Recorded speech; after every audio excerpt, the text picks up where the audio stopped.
When I saw my daughter-in-law toss a suitcase into the water, I knew one thing. Whatever was inside was meant to disappear forever. Welcome to Betty's Magical Stories, where quiet moments hide dangerous secrets. What I saw that day made my blood run cold. My daughter-in-law throwing a suitcase into the lake behind my home. I almost walked away, but opening it revealed a truth that shattered my family forever. This is not fiction.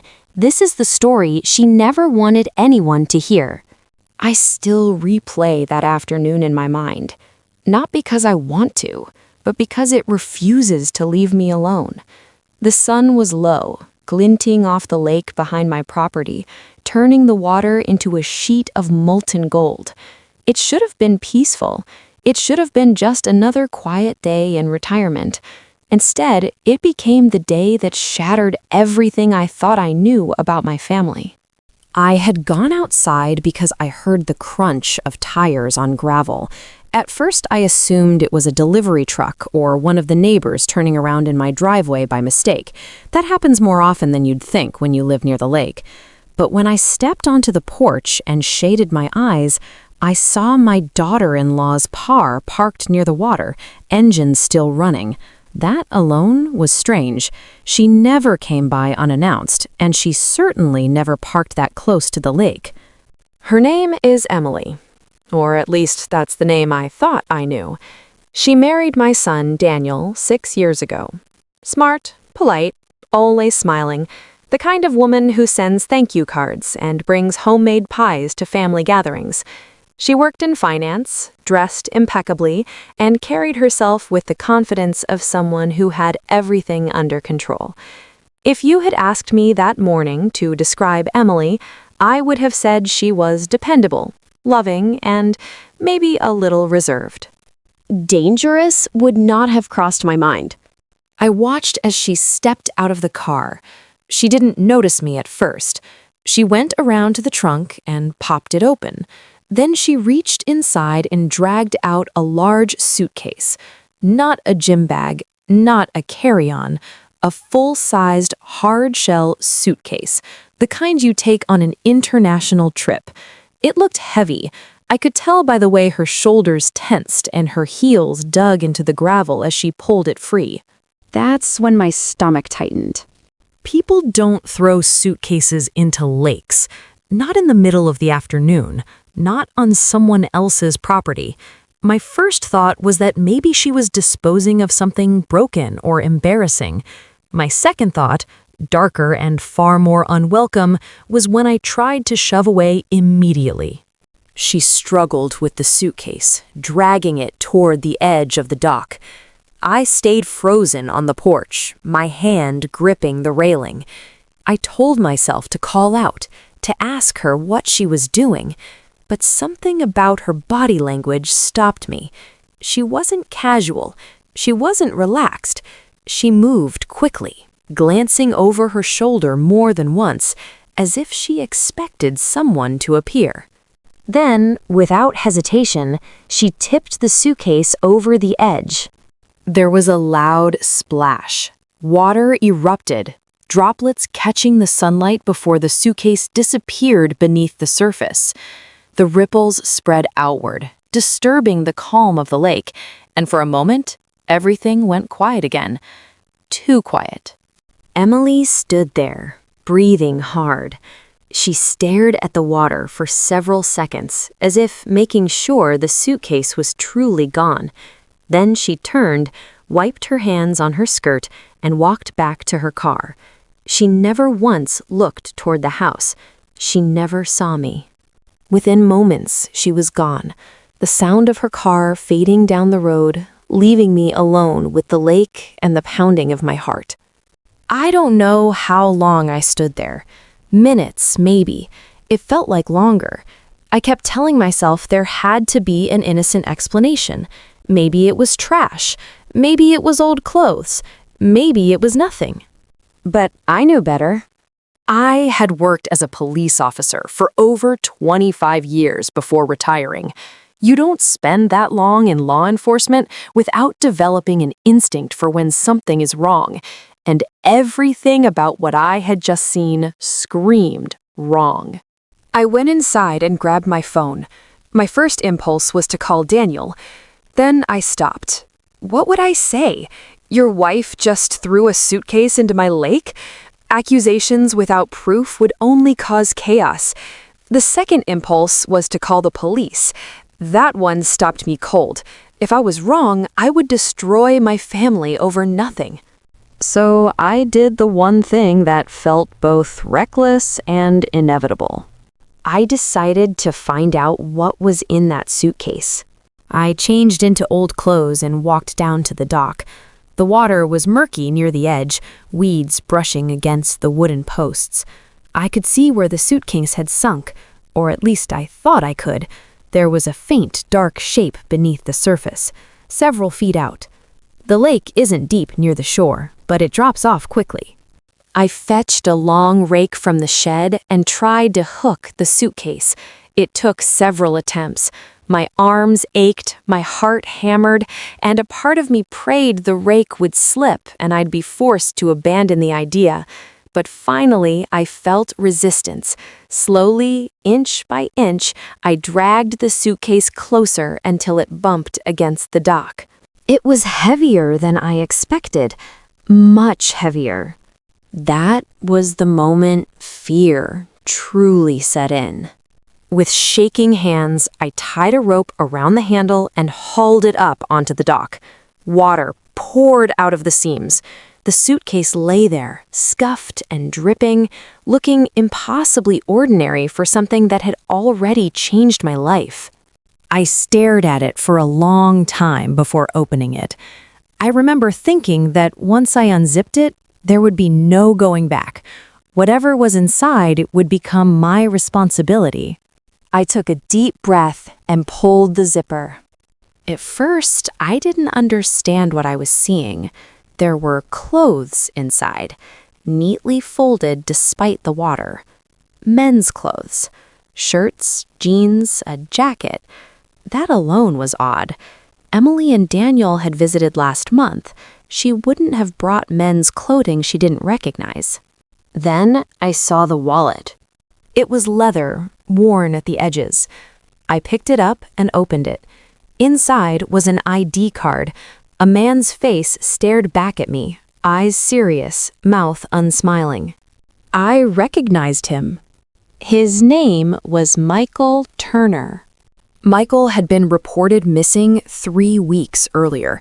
His face had been all over the local news.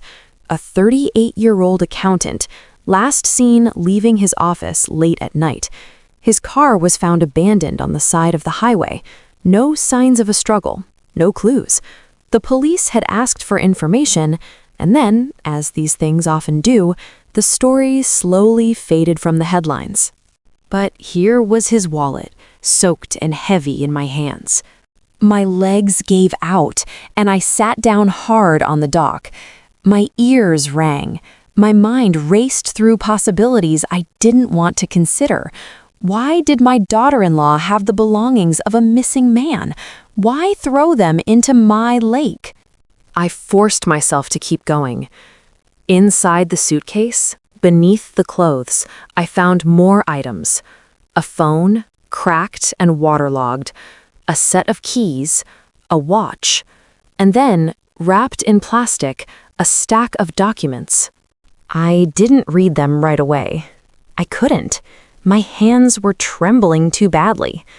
I closed the suitcase and just sat there, staring at the water, feeling the weight of what I had uncovered pressing down on my chest. I knew then that this was bigger than a family issue. This was a crime. I called the police. When the officers arrived, I told them everything. I showed them where I had been standing, where Emily had parked, where the suitcase had gone into the lake. I handed over the suitcase and its contents. As they examined the ID, I saw their expressions change. They exchanged looks. One of them stepped away to make a call.